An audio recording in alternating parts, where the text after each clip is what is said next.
Commercial law. Commercial law deals with issues of both private law and public law. It developed as a distinct body of jurisprudence with the beginning of large-scale trade, and many of its rules are derived from the practices of traders. Specific law has developed in a number of commercial fields, including agency, banking, bankruptcy, carriage of goods, commercial dispute resolution, company law, competition law, contract, debt and creditor, sale of goods and services, intellectual property, landlord and tenant, mercantile agency, mortgages, negotiable instruments, secured transactions, real property and tax law. The work of commercial lawyer may involve any aspect of the law as it relates to a firm's business clients, and the role of a lawyer is to facilitate a business client's commercial transactions. It is essential for a commercial lawyer to have not only good knowledge of a lot of substantive law, but also a thorough understanding of both contemporary business practices and the particular business needs to each client.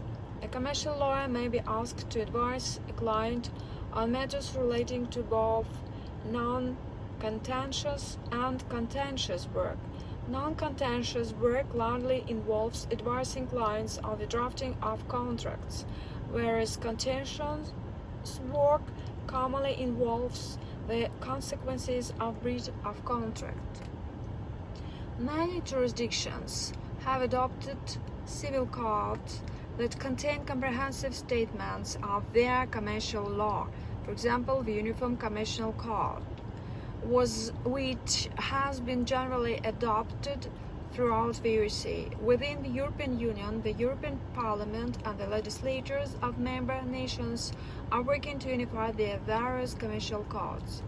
A substantial amount of commercial law is governed by international treaties and conventions.